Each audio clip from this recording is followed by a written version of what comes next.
Hello and welcome to my 52nd video on my Vintage Audiophile channel. Today I'm going to be discussing a graphic equalizer that most people probably have never heard of. It came out in very late 70s. It is the stereo equalizer EQ-2 by Reflex. Reflex was made in Korea. It was made with a little bit different parts than what your audiophile stuff would be made with, in the fact that the front of the equalizer is plastic. The cover is some of that cardboard, pegboard type of thick cardboard stuff with a veneer wrap around it, and the bottom and back is made out of some thin metal. That being said, it still sounds wonderful. It was made cheaply as far as the chassis and stuff goes, but what they put inside it was just as good as any of the stuff made in Japan at the time. In fact, some people say, and I agree, that it actually sounds better than a lot of other equalizers made at the time by some of the big name players in the game at that time. It is, like I say, just a really nice equalizer. It is more of a parametric equalizer in that it doesn't really boost the signal much artificially to add distortion into your recordings and stuff, so that it sounds nicer and purer. It does boost the sound a little bit, but that's just because of the potentiometers of the various frequencies being boosted, so naturally that's going to increase, but there is no preamplifier inside like a lot of them to make it boost both the frequency and the loudness. So with that being said, I will demonstrate it for you. As you can see, it is on already. And I've got a record here that's all queued up that I'm going to play for you. It needs to be turned on here so that eventually so that the equalizer can show you what it sounds like. And when this is on, there's some meters here that will light up, dancing type meters to let you know that the music is playing through it. So without further ado, I will put this record on that I'm going to put on for you and let you hear what it sounds like both with the equalizer off and with the equalizer on, and you'll be able to tell readily when the equalizer goes on, because it's going to boost it, and I've got it in the standard classic V formation. Of course, you can move these sliders any way you want to tailor it to whatever taste you like. And here is the song I'm going to put on for you.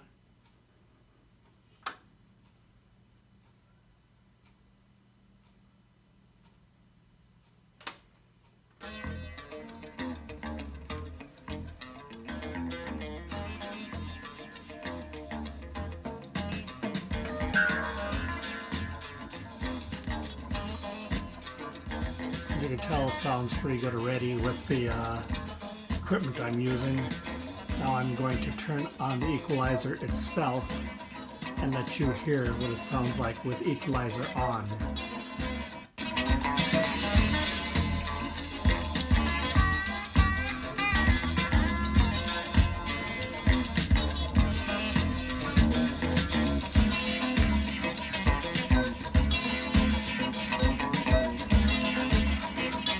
Turn this monitor button here off, on, it'll turn it off also. It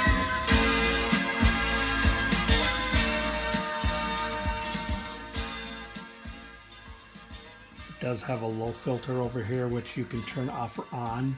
With it on, it boosts the bass even just a little bit more and makes it even more tighter than it is. Right now I've got it in the off position, but I can turn it up and let you see what it sounds like with it on.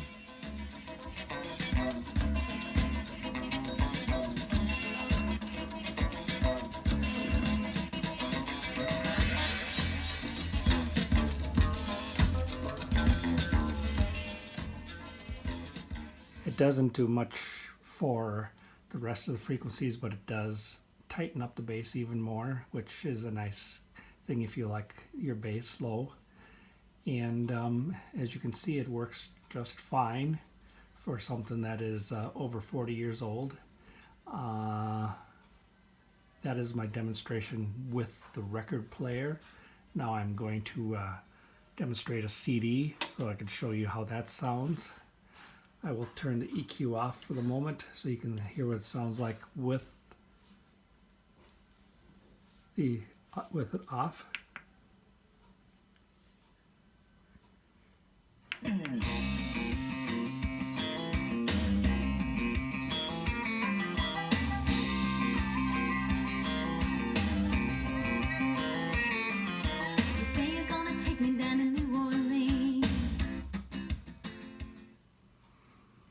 Now I will pause that song and start it over again, this time with the EQ on, and you'll see what it sounds like.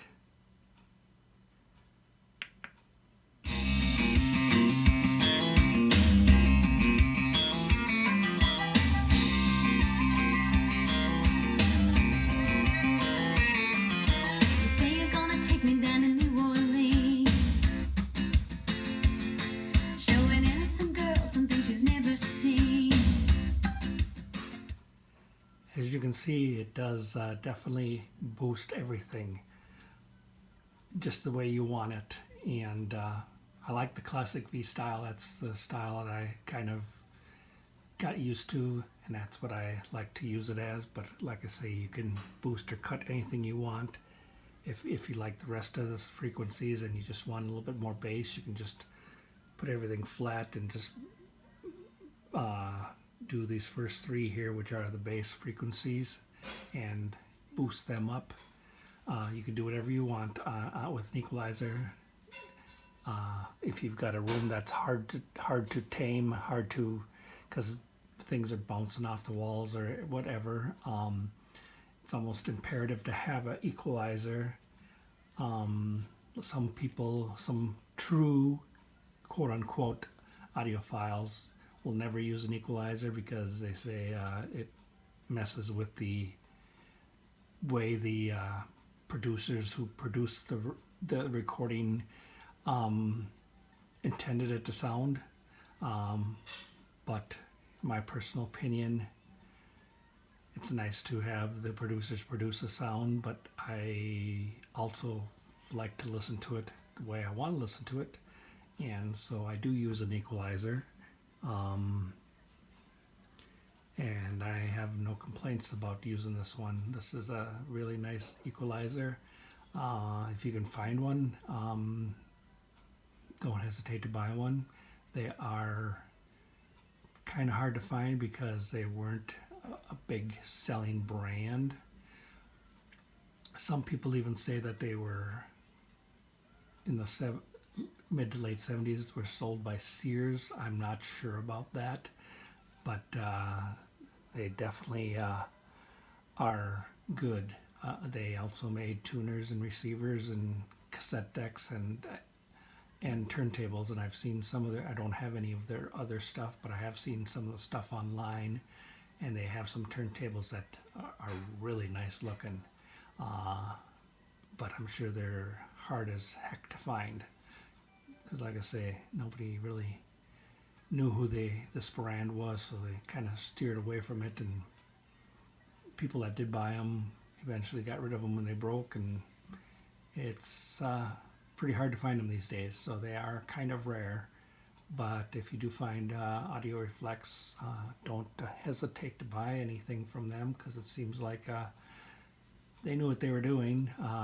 They're just as good as any mid-fi company out there that at the time, sometimes even rivaling some of the higher end stuff.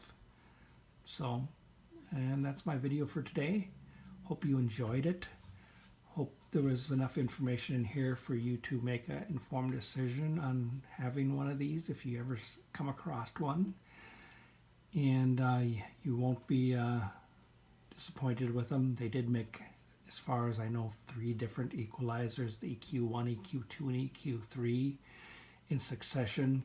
All 3 of them looked exactly the same.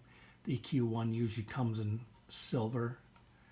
EQ-2 comes in black, although there are some EQ-1s that came in black too, but it seems like most of the EQ-2s came in black. And then EQ-3 got a little fancier. They came with, I don't know if it was a plastic or if it was a true aluminum, but it looked like brushed aluminum front face with a walnut style veneer around it, which makes them look pretty sharp. And after about that, I don't know if they were around too much longer. I don't think they were around more than 5, 6, 7 years. But they did make stuff. They did do a good job of it. And if you like this video, please subscribe to it. Please leave any comments or questions you might have about this video or any other videos of mine that you see. I will answer all of your questions. And until next time, have a great day, stay safe, and I'll talk to you next time. Bye-bye.